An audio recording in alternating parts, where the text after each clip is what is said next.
Pourquoi toutes les femmes doivent être féministes? Vous savez, je participe souvent à des séminaires en ligne où on discute de sujets un peu plus poignants des uns comme des autres. Parfois des sujets, on se sépare en queue de poisson. Parfois, on arrive à faire une belle synthèse. Et cette fois-ci, on a parlé de pourquoi les femmes doivent être féministes. J'étais dans un panel avec quatre autres personnes. Et j'étais la seule qui pensait que les femmes, toutes les femmes doivent être féministes. Les autres pensaient que c'est une question de choix. On doit laisser le choix aux femmes d'être ou pas féministes. Les autres pensaient que c'est une question d'envie. Les autres pensaient que le féminisme n'est pas un bon courant. Et les autres pensaient que ils sont un peu partout. Voilà. Moi, je pensais que toutes les femmes doivent être féministes. Mais je vous arrête tout de suite. Pourquoi est-ce que je le dis? Je ne dis pas qu'on ne doit pas laisser le choix aux femmes, bien sûr. D'ailleurs, on ne viendra jamais dans votre cuisine vous dire, faut être féministe, faut être féministe. Non, je pensais, c'est un vœu. J'aimerais que toutes les femmes soient féministes. Tout simplement parce que dans une société patriarcale, telle qu'on la vit aujourd'hui, en tant que femme, tu es susceptible au moins chaque fois que tu te réveilles dans ta vie d'être victime d'une situation de misogynie. Et devant ça, ne pas combattre, ne pas non seulement dénoncer, mais rester silencieuse, pour moi, ça fait de toi malheureusement une complice du système. Et aujourd'hui, je pense que c'est pourquoi le patriarcat a encore une longue vie devant lui parce qu'il y a beaucoup de complices qui s'ignorent et aussi beaucoup de complices qui ont choisi d'être complices. Mais surtout, il y a beaucoup de personnes qui ne prennent pas vraiment acte que leur silence, en fait, c'est un message. Je vous attrape tout de suite quand on va me dire oui, mais pourquoi toutes les femmes doivent? Il y en a qui ne. Moi, je pense que honnêtement, toutes les femmes aujourd'hui qui vivent déjà, qui travaillent, qui parlent, qui vont à l'école, doivent cela au féminisme. C'est-à-dire que c'est une dette en fait. Vous devez au féminisme. Et je pense que pour les générations futures, pour ceux qui procréeront, donc les mamans, je pense qu'elles aussi, elles doivent pouvoir se battre pour assurer à leur progéniture un monde meilleur où les enfants, les petits garçons, les petites filles sont considérés comme tels, sont vraiment pris comme des enfants, pas comme des objets à ramener sur terre pour accomplir un devoir ou pour assouvir une passion ou un désir ou une envie, non, mais vraiment comme un devoir. Je pense que les mamans, seulement pour celles qui ont envie d'être mamans là, elles devraient être féministes. Elles devraient parce que c'est, certes, oui, c'est toujours un choix, mais pour moi, c'est plus qu'une injonction. Elles devraient rejoindre le courant parce que elles ont le souci d'assurer à leur progéniture qu'elles amènent sur terre une meilleure vie que la vie qu'elles ont vécue, que la société patriarcale, la société misogyne qui déteste la femme, qui déteste les enfants surtout. Et voilà. J'ai pris le courant des femmes qui vont à l'école, j'ai pris le courant des femmes mariées. Je vous parle aujourd'hui des femmes au foyer, des femmes qui restent à la maison.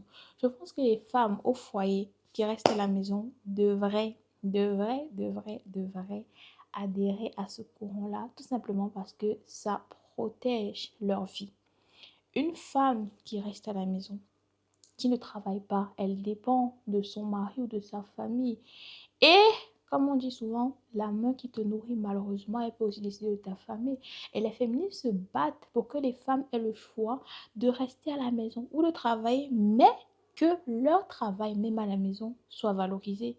Donc, pourquoi est-ce que tu es une femme au foyer, tu es à la maison, tu ne travailles pas, tu dépends de quelqu'un et pourquoi est-ce que le fait qu'on veut te protéger, même dans ce cadre-là, ne te sied pas? Pour moi, je pense que les femmes aussi au foyer devraient être féministes.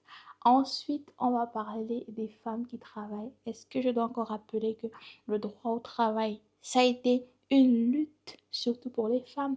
Les inégalités salariales, les inégalités dans les postes, même le processus de recrutement, il a été longtemps discuté, il a fait longtemps polémique.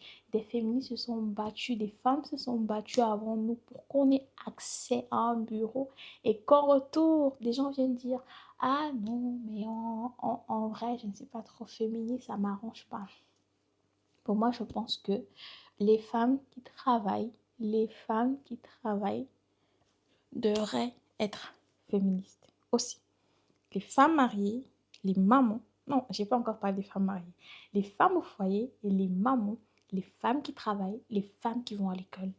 Ensuite, ensuite, les femmes mariées. Ce sont même pour moi des femmes qui ont le plus à gagner à être féministes. Les femmes mariées, aujourd'hui, on sait, ce n'est pas comme on dit chez nous, ce n'est pas on dit ça comment, le Congo, ça, c'est des faits, ce sont des faits. Le foyer, c'est l'endroit où les femmes sont le plus en danger. Violence faite aux femmes, violence physique, violence psychologique, abus, manipulation, tout ça. Et il y a des personnes qui se battent pour aujourd'hui revoir cette institution-là, pour aujourd'hui revoir les termes de cette institution-là, et que vous me dites que non. En fait, non, vous ne voulez pas être féministe, vous voulez rester dans votre confort de femme mariée, alors qu'on sait que c'est l'endroit où, pour un oui ou pour un homme, ton bourreau qui est littéralement à côté de toi peut te tuer. On a vu aujourd'hui énormément de cas de féminicide. Je pense à une dame qu'on avait montrée au journal. Elle n'avait pas préparé et son mari a découpé son pied. Je pense à une autre dame qui était enseignante. Son mari est allé à l'hôpital. Il l'a frappée. Je pense, franchement, il l'a frappée à l'hôpital devant les gens et personne n'a intervenu. Bref, les femmes mariées, pour moi, devraient être féministes. Il n'y a pas de débat là-dessus. Et ensuite, les femmes divorcées, oui, parce que les femmes divorcées, ce sont des femmes qui sont tapées dessus. Mais pour moi, ce sont des femmes qui ont brisé des cycles. Ce sont des femmes qui se sont choisies. Et pour moi, une femme qui a brisé des cycles, une femme qui s'est choisie, c'est une féministe. Elle doit être féministe. Elle doit, franchement, elle a brisé un cycle. Elle brise des cycles générationnels. Il y a dans des familles des générations où personne n'a divorcé. Le fait qu'une femme le fasse, c'est une libératrice. Elle envoie un message fort. Elle envoie un signal fort.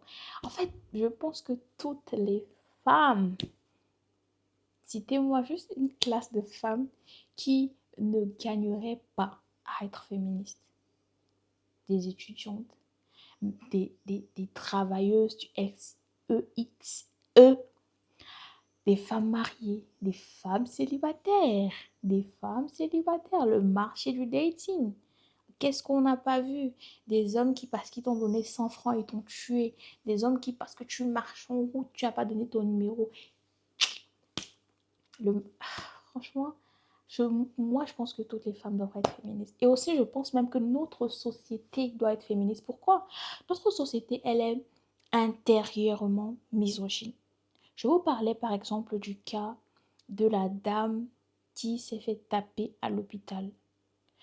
Je vous parle d'un hôpital, c'est pas un petit hôpital, c'est un hôpital où il y a au moins, au minimum, par service un personnel, où il y a par poste un personnel. Donc il y a un gardien, il y a à l'accueil, il y a une infirmière, il y a un médecin, il y a des gardes-malades, il y a des autres visiteurs de l'hôpital.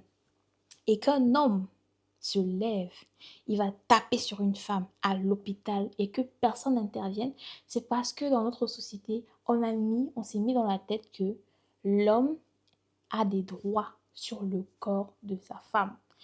Parce que oui, il va te taper devant les gens et personne ne va intervenir. Dites-moi un peu comment c'est possible. Comment c'est possible d'assister à une telle scène de violence et de ne pas réagir tout simplement parce que c'est l'homme. Ils ont leurs problèmes de couple. C'est pareil. On assiste à ces scénarios-là tous les jours. Surtout dans nos contrées. En tout cas, dans ma contrée.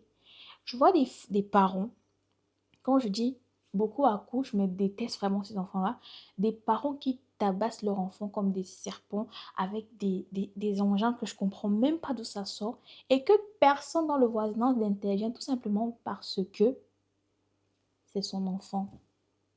Mais non. Et aujourd'hui, non seulement la société est complice et la société est malade. C'est pourquoi aujourd'hui, vous voyez beaucoup de gens reproduire le cycle de la violence. Des femmes battues deviennent celles-là qui maltraitent des enfants. Des hommes frustrés deviennent ceux-là qui maltraitent des femmes, qui battent des femmes, qui tuent des femmes. Des enfants battus deviennent à leur tour des harceleurs et qui deviennent après des hommes violents. Et le cycle recommence. Pour moi, ce cycle-là, cette société est tellement malade et je ne comprends pas comment on peut rester impassif devant une personne qui se fait battre sous prétexte que c'est son mari. Donc, à cette table ronde-là, j'ai compris que on est 7 milliards, ou je sais pas, un peu plus sur Terre. Mais aujourd'hui encore, chacun a sa façon de voir les choses. Vraiment, pour moi, c'est triste, mais je dois l'accepter. Mais je continue à penser que pour moi, aujourd'hui, toutes les femmes déjà gagneraient à être féministes et même tous les hommes. Comme je vous ai dit, la société, tous les hommes. Donc voilà. En tout cas, vous, dites-moi un peu ce que vous pensez en commentaire. Je serais ravie de vous lire, d'avoir votre avis, de savoir si est-ce que je suis la seule à penser comme ça ou alors est-ce qu'on est nombreux. Mais pour moi, je pense que c'est un courant. Je pense que, enfin, pas un courant, ce sont des idéaux qui devraient normalement être partagés, mais malheureusement, ce n'est pas le cas. En tout cas, dites-moi quoi. Si la vidéo vous a plu, n'hésitez pas à liker, commenter, partager, abonnez-vous.